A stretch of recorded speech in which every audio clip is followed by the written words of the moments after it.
Muy buen día.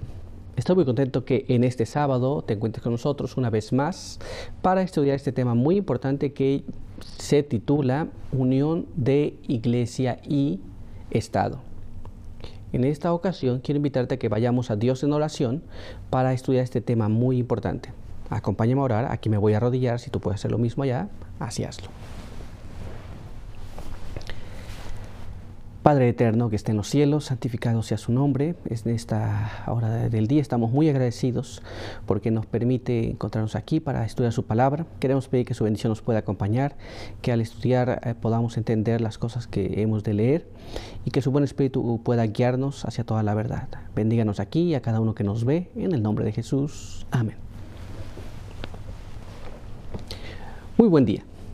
En este sábado, es un sábado muy bendecido, vamos a estudiar este tema muy importante que se titula Unión de Iglesia y Estado. Tal vez estás pensando que vamos a hablar de todas las cosas que están pasando actualmente entre la Iglesia y el Estado, pero realmente lo que tenemos que entender es qué aconteció cuando ocurrió la unión de la Iglesia y el Estado. Vamos a tratar de entender cómo se dio para entender cómo se dará en la actualidad y cómo se está llevando a cabo. Muchas personas están preocupadas con esto, pero vamos a ver y vamos a hablar de las formas que la Biblia nos presenta sobre este asunto. Así que quiero que me acompañes a leer el siguiente párrafo en la palabra de Dios que se encuentra en el libro de Apocalipsis, capítulo 17. Y ahí vamos a leer el verso 1 y verso 2, que nos dice así. Vino entonces uno de los 7 ángeles que tenía las 7 copas y habló conmigo diciéndome, ven acá y te mostraré la sentencia contra la gran ramera, la que está sentada sobre muchas aguas, con la cual han fornicado los reyes de la tierra, y los moradores de la tierra se han embriagado con el vino de su fornicación. La palabra de Dios nos dice que cuando Juan estaba en visión, le mostró qué es lo que pasaría, y según lo que la Biblia nos dice, va a mostrar la condenación de lo que la Biblia le llama la gran ramera. Muy bien, esto es una mujer que se ha corrompido, pues le llama que es una ramera. Muy bien, cuando estudiamos en la primera parte de nuestros estudios, vimos los símbolos proféticos y vimos que una mujer simboliza una iglesia. Ahora una iglesia pura es una mujer correcta. Una mujer que está llamada ramera es una iglesia que está corrompida. Muy bien, y eso es lo que la Biblia nos dice que ocurre en el capítulo 17. Le iba a mostrar cuál es la condenación de esta ramera. Pero hay otra característica importante. Nos habla que está sentada sobre muchas aguas y los reyes de la tierra han fornicado con ella. Muy bien. Ahora vamos a hablar aquí de una organización, muy bien, religiosa que se ha corrompido. Ahora vamos a ver otro texto en la palabra de Dios. Acompáñame a leer el siguiente párrafo que está en el capítulo 18, el verso 1 hasta el verso 3 del libro de Apocalipsis. Veamos cómo nos dice allí. Después de esto vi a otro ángel descender del cielo con gran poder, y la tierra fue alumbrada con su gloria. Y clamó con voz potente diciendo, ha caído la gran Babilonia, y se ha hecho habitación de demonios y guarida de todo espíritu inmundo y albergue de toda ave inmunda y aborrecible. Porque las naciones han bebido del vino del furor de su fornicación, y los reyes de la tierra han fornicado con ella, y los mercaderes de la tierra se han enriquecido con la potencia de sus deleites. ¿Nos damos cuenta? La palabra de Dios es muy clara sobre este asunto y ahora le pone nombre, llama que es la gran Babilonia. Pero ¿cómo es que esta Babilonia vino a ser Babilonia? ¿Cómo ocurrió esta situación? Muy bien, donde los reyes de la tierra han fornicado con ellos, los mercaderes se han enriquecido y las naciones todas, dice aquí, han bebido del vino del furor de su fornicación. Muy bien, vamos a tratar de entender estos textos, pero vamos a ir cómo es que una iglesia pura se vino a corromper. ¿Cómo ocurrió esta situación? Para esto tendremos que ir a la iglesia que se organizó por Dios. Esto es la iglesia judía. Muy bien. Y vamos a tratar de entender qué es lo que pasa. ¿Cómo es que se ocurre allí la unión de la iglesia y el Estado? Pues es allí donde nosotros tenemos que comprender las cosas que están ocurriendo en la actualidad. Quiero que me acompañes entonces a esa parte fascinante de la historia. Veamos lo que dice Mateo, capítulo 22.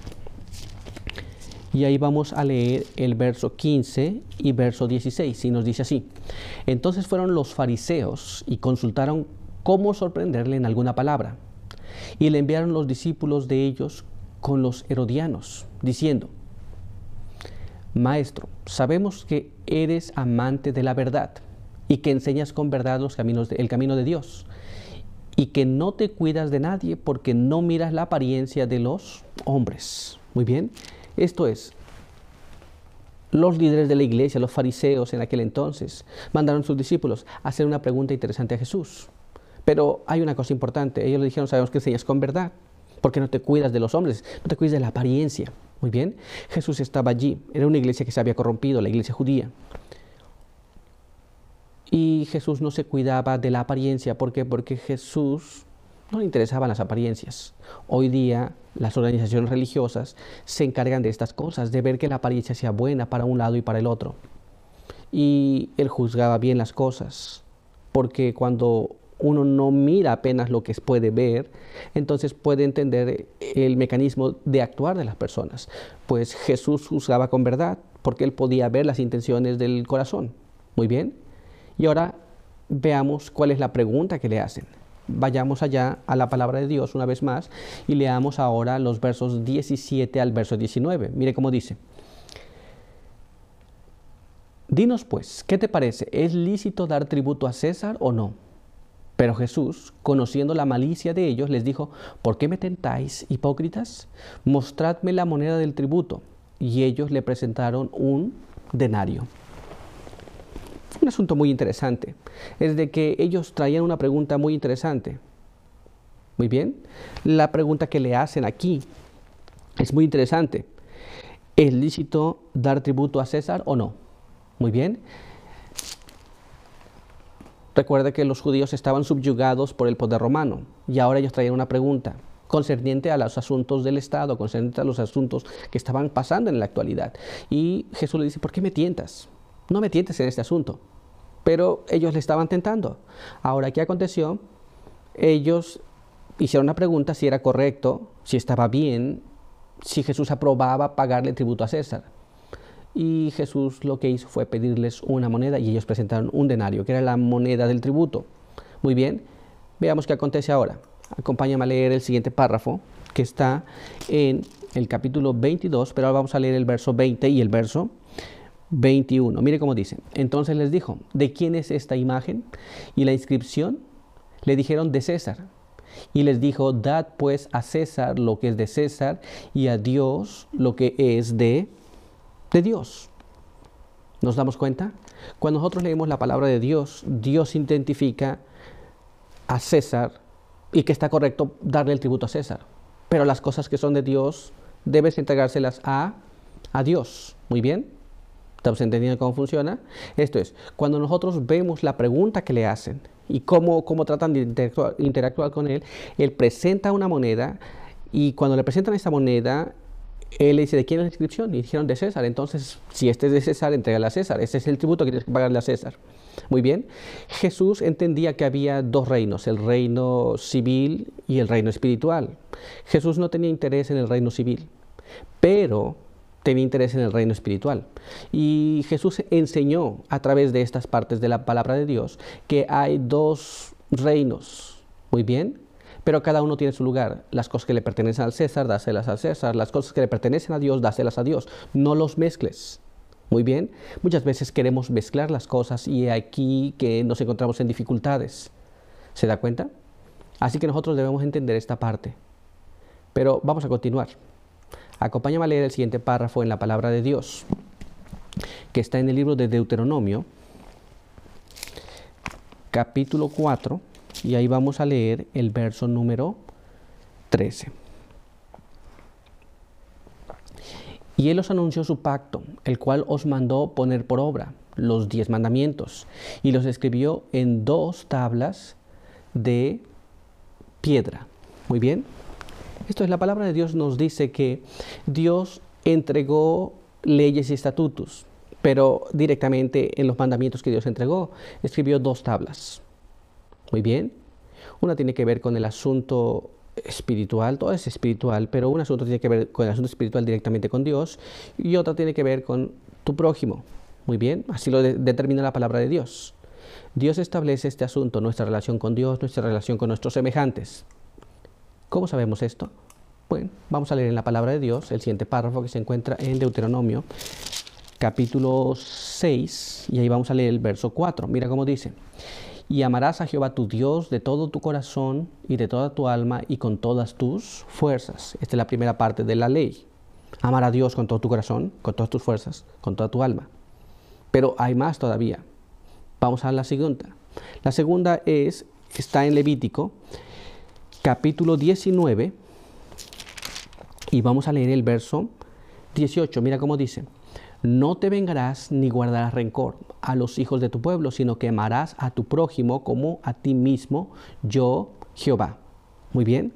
La palabra de Dios establece los dos mandamientos importantes de la ley. Esto es amar a Dios y amar a tu prójimo. Muy bien. Esto es muy claro en la palabra de Dios. Cada uno debe seguir estas partes. Así que los fariseos fueron allá y le preguntaron: ¿qué debo hacer con el tributo a César? Él le respondió: pero tenemos que estar claros que en el reino de Dios hay una relación con Dios y una relación con nuestros prójimos. Muy bien, estamos claros hasta aquí. Es cómo funcionan las cosas. Ahora vamos a otro texto en la palabra de Dios. Acompáñame a leer el siguiente párrafo que está en Mateo, capítulo 22. Y ahí vamos a leer nosotros los versos 34 al verso 36. Mateo capítulo 22, verso 34 al verso 36. Y dice así: entonces los fariseos, oyendo que había hecho callar a los saduceos, se juntaron a una, y uno de ellos, intérprete de la ley, preguntó por tentarle diciendo: maestro, ¿cuál es el gran mandamiento en la ley? Muy bien, veamos cuál es el problema aquí. La iglesia tenía ahora la presencia de Jesús, y Jesús estaba allí, y le mandaron los fariseos, los saduceos, mandaron a hacerle preguntas. Él respondió y no pudieron responder a aquellos. Así que viendo que habían sido respondidos, lo que hicieron es mandarle a alguien más. Muy bien. Y allí entonces le preguntaban: ¿cuál es el gran mandamiento de la ley? Vamos a hacerle una pregunta interesante. Y ahora veamos lo que Jesús responde. Acompáñame a leer el siguiente párrafo que se encuentra en el libro de Mateo capítulo 22. Vamos a leer ahora el verso 37 al verso 40. Jesús les dijo: amarás al Señor tu Dios con todo tu corazón y con toda tu alma y con toda tu mente. Este es el primer y gran mandamiento. Y el segundo es semejante a este: amarás a tu prójimo como a ti mismo. De estos dos mandamientos depende toda la ley y los profetas. Muy bien. La palabra de Dios nos dice que Jesús, y aquí viene la cosa interesante, nunca fue acusado por hacer mal al prójimo. De los dos mandamientos que había, el primer gran mandamiento era amar a Dios con todo tu corazón, con todas tus fuerzas, con toda tu alma. El segundo es amar a tu prójimo como a ti mismo. Muy bien. En todo su trabajo terrenal, mientras estuvo obrando en favor del ser humano, Jesús nunca fue acusado de un código civil, ni por el Estado, ni por la iglesia de aquel entonces. Muy bien. Entender qué pasó y por qué fue acusado él, y cuál fue la situación, es lo que nosotros tenemos que entender para saber cómo va a ocurrir la unión de la iglesia y el Estado, y cómo ocurrió en los tiempos de Jesús. Voy a poner algunos ejemplos. Esto es, Jesús, cuando estuvo en la tierra, él fue acusado de blasfemia, él fue acusado de hacerse pasar por Dios o hacerse Dios él mismo. Muy bien. También él fue acusado por blasfemia cuando él dijo que podía perdonar pecados. Él fue acusado de hacerse Dios cuando él dijo que él era uno con el Padre. Ellos lo acusaron de tomar el nombre de Dios en vano. También lo acusaron de violar el cuarto mandamiento. ¿Se da cuenta? Esto es, todo lo que tiene que ver directamente con asuntos religiosos fue acusado. Él nunca fue acusado de que trató mal a una persona, de que no ayudó a una persona, de que no honraba a los padres y a la madre, de que deseaba alguna cosa, de que robaba, de que... Él no fue acusado de esto. Él fue acusado en materia de religión. ¿Quién lo acusaba en materia de religión? La iglesia. La iglesia de aquel entonces. Muy bien. Así que entonces, teniendo esto claro, nosotros podemos saber que el asunto de la unión de la iglesia y el Estado y lo que va a ocurrir va a venir en materia de religión, no en materia de códigos civiles, no en relación a lo que pasa con tu prójimo, sino en asuntos religiosos. La iglesia estaba acusando a Jesús de estas cosas. Ahora, si nosotros analizamos un poco, desde que Jesús comenzó su trabajo en su ministerio público en esta tierra, Satanás trató de que él cambiara su forma de hacer. Veamos qué es lo que Satanás quería que Jesús hiciera, qué es lo que él deseaba que pasara. Muy bien.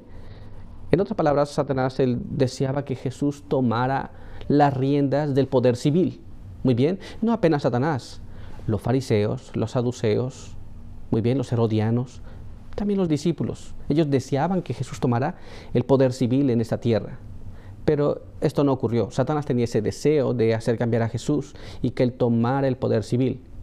Veamos lo que la palabra de Dios nos habla sobre este asunto. Acompáñame a leer este párrafo de la palabra de Dios que está en Mateo, capítulo 4, y ahí vamos a leer el verso del 8 hasta el verso 10. Mira cómo dice. Otra vez le llevó el diablo a un monte muy alto y le mostró todos los reinos del mundo y la gloria de ellos, y le dijo: todo esto te daré si postrado me adorares. Entonces Jesús le dijo: vete, Satanás, porque escrito está: al Señor tu Dios adorarás y a Él solo servirás. ¿Cuál era la intención del diablo? La intención del diablo es que Jesús pudiera regir sobre los reinos de esta tierra. Pero Jesús había dicho en múltiples ocasiones: mi reino no es de este mundo. Muy bien, Satanás le estaba ofreciendo los reinos de esta tierra. ¿Se da cuenta? Esto es, él quería que las cosas de la iglesia, las cosas de Dios, se unieran con los asuntos del Estado. Y esto es lo que estaba provocando. Muchas personas tal vez no lo ven, pero hoy día las iglesias están en la misma situación. Satanás las incita a entrar en asuntos del Estado y algunas se entrometen en estos asuntos. Y ahí es donde complica todo. Pero no apenas esto, este es el pensamiento de Satanás. Satanás quería fusionar las cosas de Dios con las cosas de los gobiernos de esta tierra, pues le prometió todos los gobiernos de la tierra. Muy bien, pero no era el pensamiento de Satanás, apenas. Sabemos que Satanás instiga estas cosas, pero acompáñame a leer este párrafo para entender un poco más. Veamos lo que nos dice Juan, capítulo 6, y ahí vamos a leer el verso 15. Juan, capítulo 6, verso 15. Miren cómo dice: pero entendiendo Jesús que iban a venir para apoderarse de él y hacerle rey, volvió a retirarse al monte él solo. Esto es, nosotros podemos darnos cuenta, ¿no? Que después de que hubo allí la multiplicación de los alimentos, estaban planeando apoderarse de Jesús y proclamarlo rey. Una vez más, Satanás está instigando esta situación y quiere que él sea rey. ¿Se da cuenta? Pero no es el plan de Dios. Dios no quiere reinar sobre un reino que está corrompido. Él va a establecer un reino que no está corrompido. El reino espiritual de Cristo. El reino de Dios. ¿Se da cuenta? ¿Qué es lo que podemos entender entonces aquí en este asunto? Que no se van a mezclar los reinos terrenales con el reino celestial, con el reino de Dios. Muy bien. Pero este era el pensamiento de Satanás, este era el pensamiento de los discípulos. Avancemos un poco más. Acompáñame a leer el siguiente párrafo que está en el libro de Lucas, capítulo 9.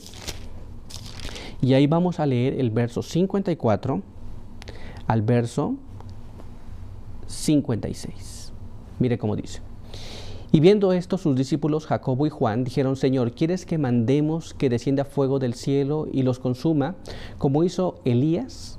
Entonces, volviéndose él, los reprendió diciendo: Vosotros no sabéis de qué espíritu sois, porque el Hijo del Hombre no ha venido para perder las almas de los hombres, sino para salvarlas.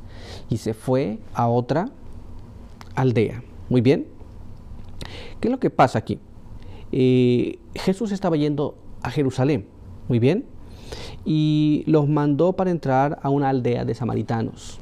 No los recibieron, no los dejaron entrar, porque sabían que iban a Jerusalén.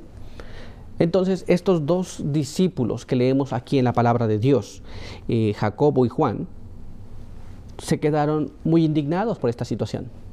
Y entonces dijeron: ¿quieres que oremos para que descienda fuego del cielo y los consuma, como hizo Elías? Y Jesús dijo que no. Muy bien, ¿qué es lo que pasa? Aquí vemos los vislumbres de lo que pasaría si alguien tiene poder en las manos. Muy bien. Aquí vemos los vislumbres de cómo va a actuar una iglesia que se corrompe. Actuará por la fuerza. ¿Qué pasaría si hubieran hecho descender fuego? Todos los demás hubieran aceptado a Jesús, no porque realmente lo aceptaran, sino porque tendrían temor de que los fuera a consumir con fuego. ¿Se da cuenta? Así funcionan los reinos de la tierra. Así es como trabajan. Ahora, un hecho interesante, los fariseos y la iglesia todos habían visto lo que estaba pasando. Pero hay un hecho muy interesante que ocurrió en la vida de Jesús y que cambió drásticamente el curso de la historia. Y esto fue cuando Jesús fue y resucitó a Lázaro. Este evento es muy importante en la historia terrenal de Jesús, porque Jesús estaba dando evidencias de su divinidad. Muy bien. Ahora, aquí una parte muy importante. Esto, para los que lo vieron, creyeron, y no pocos.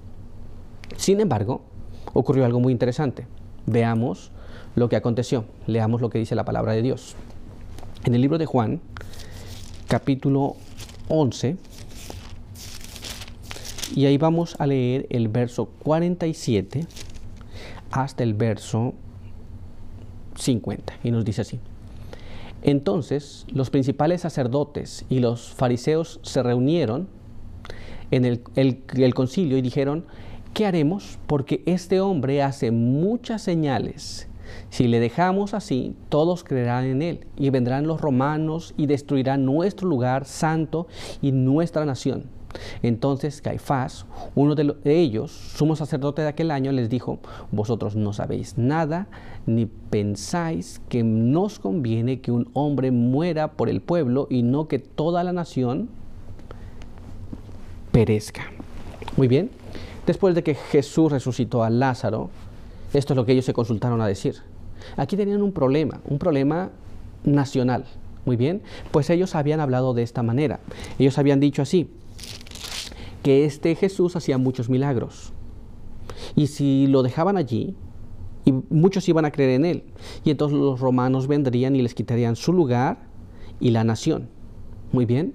Así que el problema que ahora tenían en mano los israelitas, los sacerdotes, los fariseos y todos ellos, era que tenían un problema de índole nacional, de seguridad. ¿Por qué razón? Porque ellos estaban con temor que los romanos fuesen a venir aquí, les quitaran su lugar y su nación toda. Ahora tenemos que entender una cosa importante. Cuando esto aconteció, cuando esto pasó, ellos estaban subyugados. Por supuesto que ellos ponían el sacerdote y ponían los que dirigían la nación, pero ellos tenían que pedir permiso a la nación. Ellos estaban subyugados porque se habían abandonado a Dios, se habían apartado de Dios. Muy bien. Pero ahora estaban preocupados con el lugar que les iban a quitar, por causa de este asunto de resucitar a Lázaro. Así ocurrirá en el tiempo del fin. Las personas, los cristianos, se unirán al Estado porque tendrán miedo de ciertas situaciones. Y ellos dirán: este es un asunto de problema de seguridad nacional. Y ahora veamos cuál es el asunto. Leamos lo que la palabra de Dios nos dice en relación a este asunto. En el libro de Juan,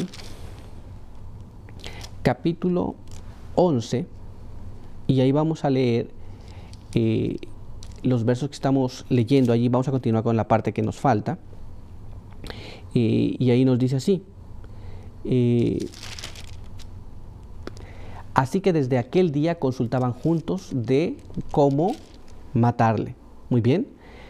El verso 53. La palabra de Dios nos dice que desde aquel momento estaban consultando cómo quitarle la vida. Estos tenían un problema y pensaban deshacerse de este problema. Debemos saber que cuando Jesús fue prendido y fue llevado, hubo una serie de atropellos. Esto es, cuando la iglesia y el Estado se unen, ocurren estas cosas. Muy bien. Cuando Jesús fue llevado ante el juicio, ante un Sanedrín, junto con los sacerdotes, se le indagó en diferentes situaciones. Se le pidió que diera razón de las cosas que le estaban preguntando. Muy bien. Y todos los derechos civiles de Jesús fueron violados. Todas las garantías individuales que él tenía frente a una corte fueron violadas. Muy bien. No fue un juicio justo. Era, por supuesto, un juicio que ya estaba planeado. Muy bien. Pero leamos lo que la palabra de Dios nos dice sobre este asunto. Vayamos allá al libro de Mateo, capítulo 26, y ahí vamos a leer el verso número 57. Mire cómo dice. Los que prendieron a Jesús le llevaron al sumo sacerdote Caifás, donde estaban reunidos los escribas y los ancianos. La palabra de Dios nos dice que cuando prendieron a Jesús le llevaron ante el sumo sacerdote. Muy bien.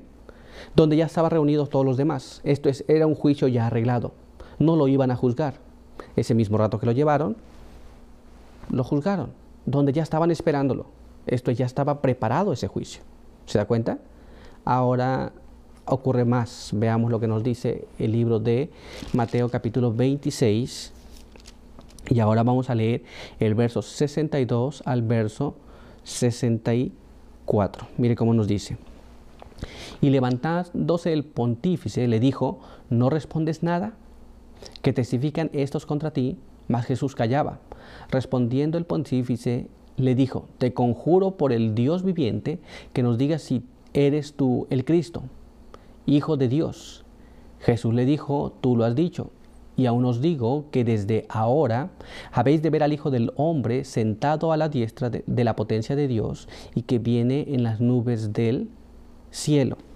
Muy bien, la palabra de Dios nos dice que había algunos que testificaban en contra de Jesús. Muy bien, y Jesús no respondía nada. Entonces el sumo pontífice, el sacerdote, les dice, te conjuro que nos digas por el Dios viviente si tú eres el Cristo, el Hijo de Dios. En otras palabras, estaban pidiéndole a Jesús que él hiciera una declaración específica para poder juzgarle. Muy bien. Habían traído testigos, habían traído gente que hablara en contra de él, y ahora le estaban haciendo una acusación y estaban haciéndole que le estaban sacando las palabras a la fuerza. Él dijo, te conjuro por el Dios vivo que nos diga si tú eres el Cristo. Y Jesús responde. Muy bien. En ese momento Jesús responde. Ahora, ¿qué aconteció? Vamos a ver lo que la palabra de Dios nos dice. Ahí mismo, pero ahora el verso 65 y el verso 66, y nos dice así. Entonces el pontífice rasgó sus vestiduras diciendo, blasfemado ha. ¿Qué más necesidad tenemos de testigos? He aquí, ahora habéis oído su blasfemia. ¿Qué os parece? Y respondiendo ellos dijeron, culpado es de muerte. Muy bien. Aquí tenemos una cosa muy interesante. Ellos preguntan una cosa, Jesús respondió y ahora le inculpan. ¿Se da cuenta? ¿De qué le acusaron? ¿De haber violado una parte en el Código Civil? Por supuesto que no. Le acusaron de blasfemia. Muy bien. Y nosotros sabemos lo que aconteció allá. El sacerdote se rasgó las vestiduras como señal de indignación. Sin embargo, él no debía hacer esto. Él no debía haber rasgado las vestiduras porque él estaba y había planeado que iban a matar a Jesús. Ya lo habían consultado anteriormente. Ahora solamente estaban ejecutando lo que esos planes habían hecho con anterioridad. ¿Se da cuenta? Es una cosa terrible lo que estaba aconteciendo. Los derechos individuales de la persona habían sido violados. Y ahora vemos que ellos habían determinado que él debía morir. Ya lo habían hecho en un concilio. Ya procuraban matarle. No pudiendo, le prendieron. Le prendieron, hacen ciertas declaraciones, le hacen ciertas preguntas para que se incrimine Jesús y ahora le decretan la muerte. Muy bien. Veamos qué acontece ahora. Vamos a la Biblia una vez más y leamos lo que nos dice Mateo capítulo 27, verso 1 y verso 2.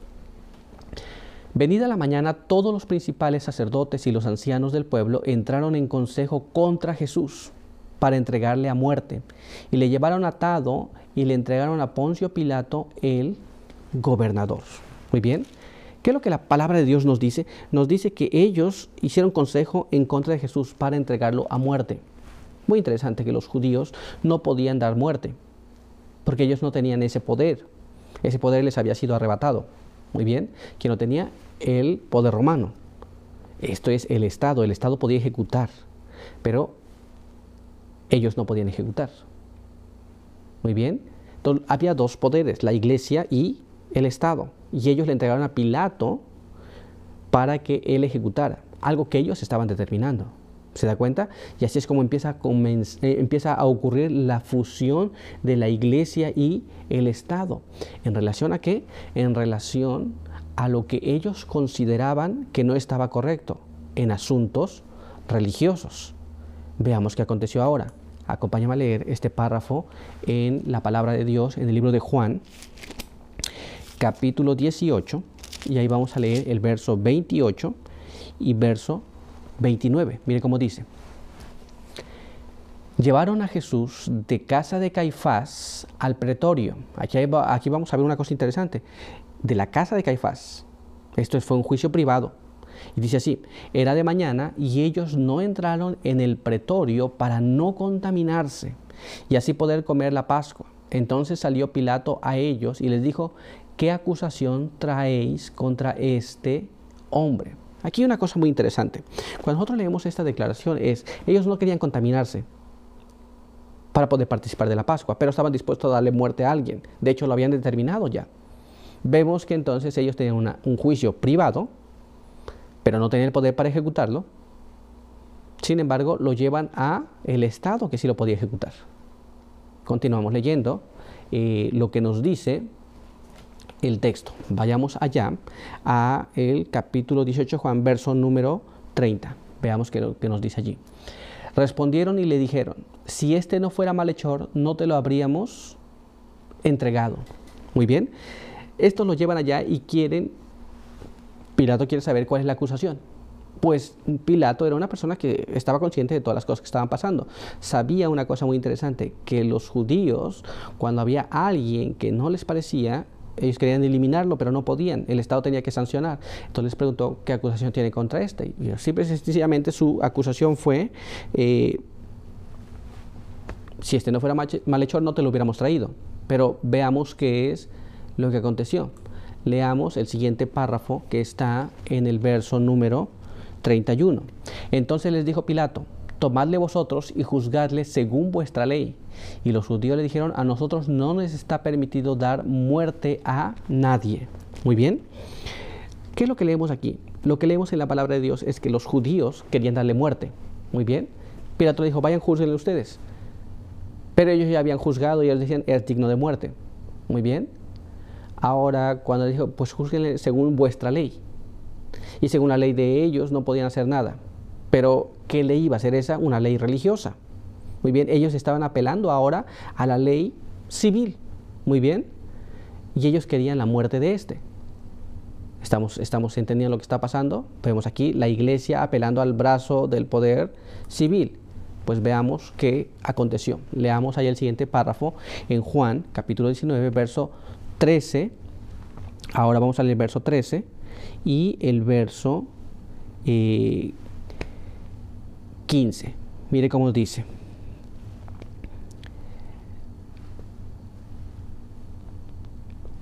Entonces Pilato, oyendo esto, llevó fuera a Jesús y se sentó en el tribunal en el lugar llamado el Enlosado, y en hebreo Gabata.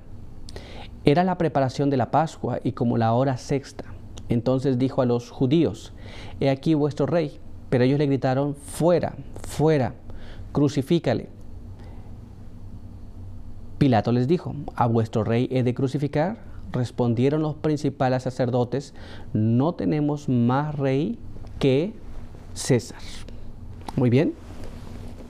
El pueblo judío estaba pidiendo la muerte de Jesús. Y Pilato, entendiendo estas cosas, quería tratar de sacar este asunto. Sin embargo, ellos pedían la muerte de Jesús. Muy bien.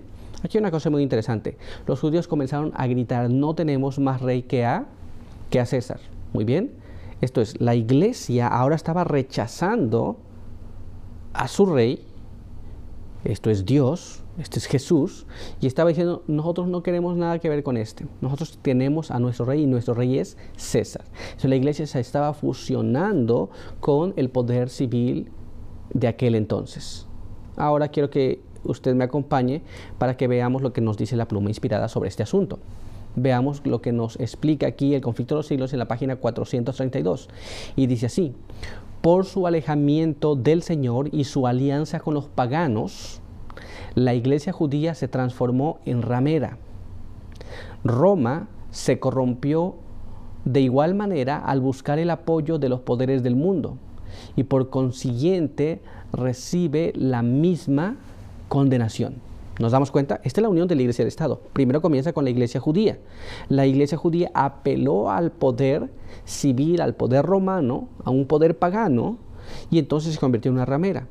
Roma hizo exactamente la misma historia, apeló al poder civil. Aquí estamos viendo cómo empieza la unión de la iglesia y el Estado. Y una vez que estos dos se juntan, ocurren cosas muy horrendas. Muy bien. Cuando la iglesia y el Estado se juntan, esto es lo que pasa. Esto es lo que leímos la semana pasada, ¿se acuerda? La unión del barro con el hierro traerá malos resultados, la unión de la iglesia y el Estado. Pues bien, avancemos un poco más y leamos lo que la palabra de Dios nos dice. Veamos, Mateo capítulo 13, y ahí vamos a leer el verso número 29. Mateo 13, verso 29, y ahí nos dice así: Él dijo, no para que al sacar la cizaña no arranquéis también el trigo. Muy bien. Esto es, aquí vemos una cosa muy interesante. Jesús estaba hablando con los discípulos y les estaba contando una parábola. Muy bien. Y habla que se sembró la buena semilla en el campo, pero mientras los hombres se dormían, mientras las personas estaban durmiendo, vino un enemigo y sembró cizaña entre el trigo y se fue. Y cuando la hierba salió y dio fruto, entonces apareció también allí la cizaña. Y vinieron los siervos del padre de la familia y dijeron, Señor, ¿no sembraste solamente buena semilla en el campo? ¿De dónde pues tienes cizañas? Y dijo, un enemigo hizo esto. Y ellos dijeron, ¿quieres entonces que vayamos y la arranquemos? Él dijo, no. Para que al sacar la cizaña no arranquéis también el trigo. Muy bien. ¿Qué tiene que ver todo esto con lo que venimos hablando? Vamos a tratar de entender esto, pero vamos a hacerlo a través de la pluma inspirada. Ya sabemos cómo ocurrió la unión de la iglesia y el Estado en el tiempo de Jesús. Ya sabemos qué es lo que aconteció y cuál fue el resultado. Esto es, cuando la iglesia, alguien no se apega a las creencias que tiene y la iglesia pierde autoridad, entonces apela al poder civil. Y cuando estos dos se juntan, comienza una persecución que termina en muerte. Los derechos civiles se pierden y finalmente termina en muerte. Muy bien. No se arranca una cosa y la otra, se deja crecer junto. Ahora veamos qué es lo que acontece. Acompáñame a leer este siguiente párrafo en El Espíritu de Profecía, que está en Palabras de Vida del Gran Maestro, en la página 52, y nos dice así: a pesar de la amonestación de Cristo, los hombres han tratado de extirpar la cizaña para castigar a aquellos que se suponía eran obradores de maldad. La iglesia recurrió al poder civil. Aquellos que diferían a sus opiniones de las doctrinas establecidas han sido encarcelados, torturados y muertos, a instigación de hombres que aseveraban estar obrando bajo la sanción de Cristo. Pero es el espíritu de Satanás y no el de Cristo el que inspira tales actos. Es el mismo método que usa Satanás para conquistar al mundo.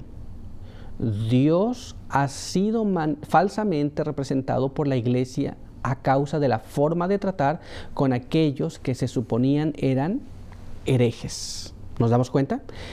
La pluma inspirada nos explica que cuando la iglesia trata de sancionar a lo que ellos suponen o que la iglesia supone que son herejes, entonces recurre al poder civil.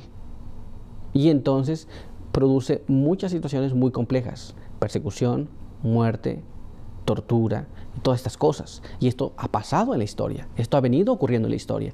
Cuando la iglesia pierde el poder del Espíritu Santo, el poder de la eficacia de la palabra en las personas, entonces trata de inducir por la fuerza que creas y que obedezcas aquello que dice, cosa que no está correcta. ¿Se da cuenta? Y lo que la iglesia piensa que es cizaña, trata de arrancarlo, y al tratar de arrancarlo, entonces recurre a estas prácticas, Hay una diferencia entre cizaña y pecado abierto. Cuando hay pecado abierto es una cosa diferente, pero cuando es cizaña, la amonestación de Jesús es: déjalo crecer. No sé que arrancando la cizaña también arranques el trigo. Muy bien. Cuando las personas consideran estas cosas y cuando usted va a la iglesia y ve cómo se comporta, entonces podemos entender cuál es el problema, cuál es la dificultad en esto. Pero avancemos un poco más. Veamos lo que la palabra de Dios nos dice en el siguiente párrafo que se encuentra en Lucas capítulo 9. Y ahí vamos a leer el verso número 54 al verso número 56. Y viendo esto sus discípulos, Jacob y Juan, dijeron: Señor, ¿quieres que mandemos que descienda fuego del cielo y los consumas, como hizo Elías? Entonces volviéndose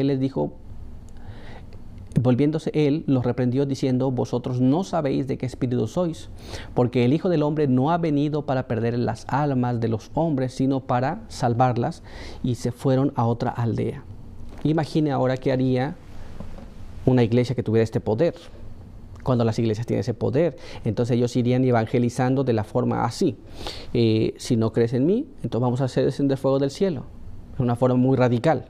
¿Se da cuenta? Por eso que nosotros no podemos ir allá con el poder de la fuerza. Es el método de Satanás. Pero vamos a ver qué significan estas cosas y cómo va a ocurrir y cómo está ocurriendo. Leamos el siguiente párrafo en la pluma inspirada, que está en el libro de Eventos de los Últimos Días, que nos dice así: aquellos cuerpos religiosos que rehúsen oír los mensajes de advertencia de Dios estarán dominados por fuertes engaños y se unirán con el poder civil para perseguir a los santos.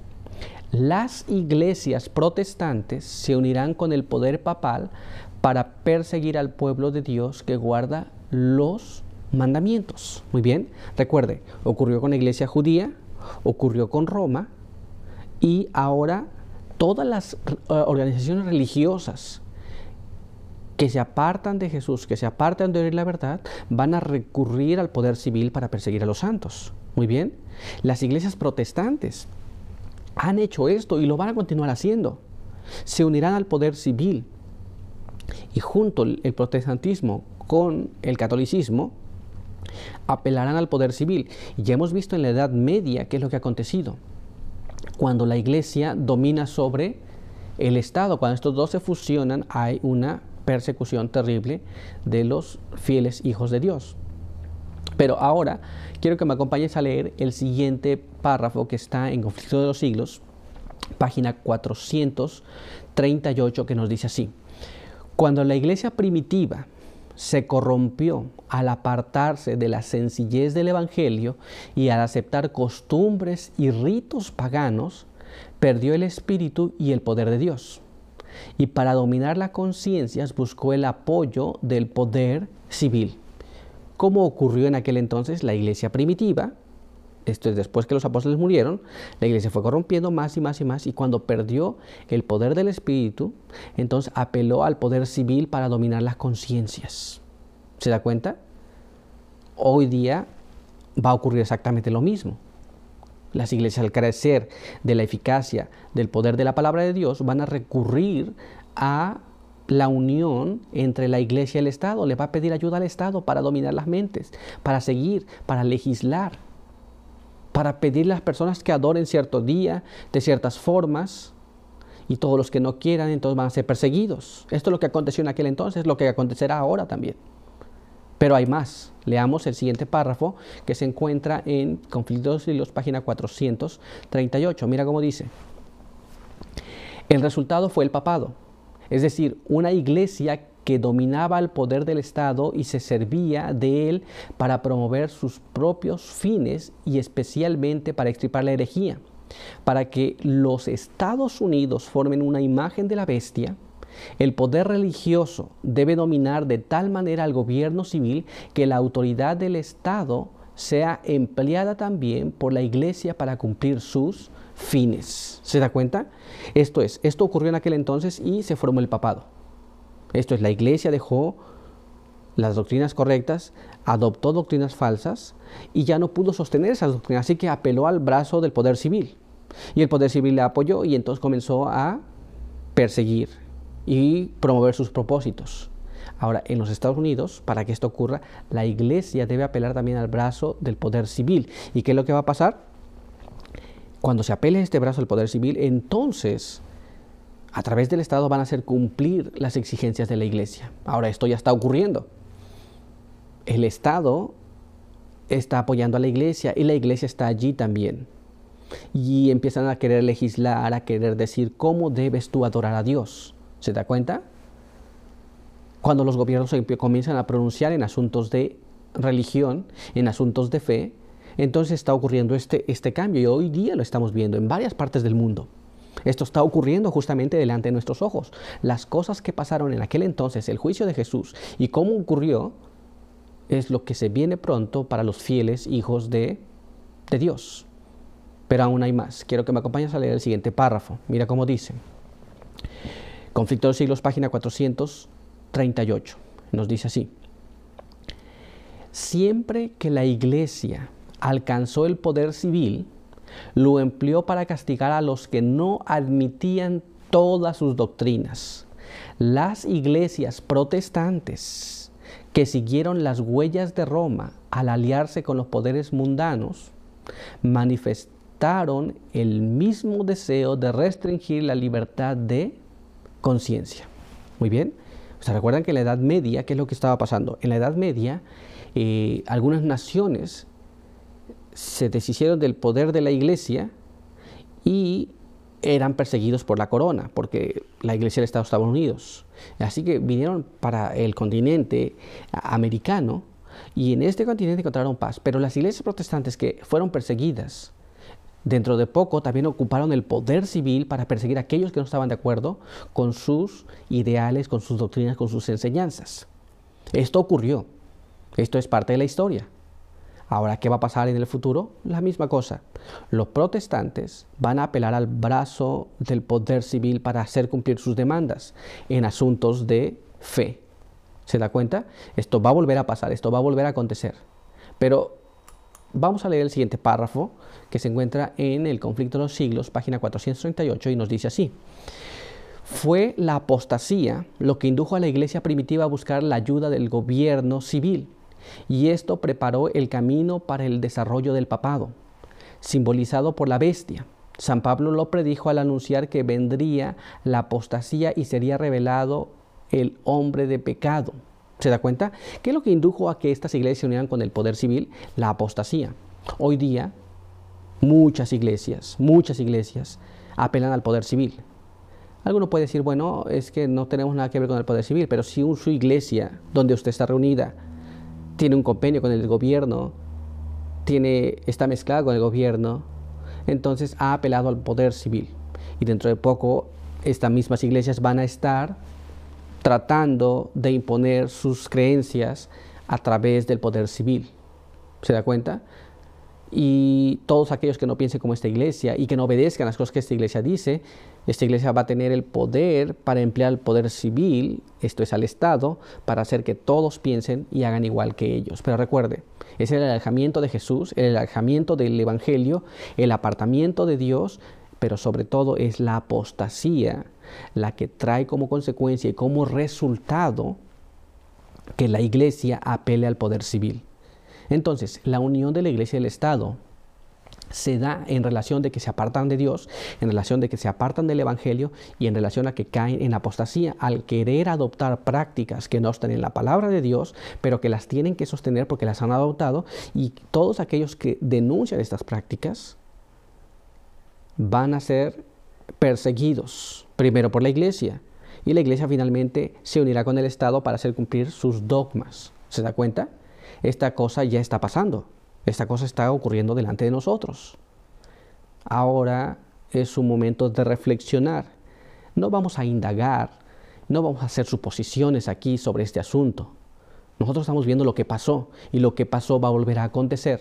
Muy bien, recuerde una cosa importante, que la unión de la iglesia y el Estado se dio para juzgar a Jesús, porque Jesús no vivía ni hablaba de acuerdo a los dictámenes de la iglesia, sino de acuerdo a la palabra de Dios.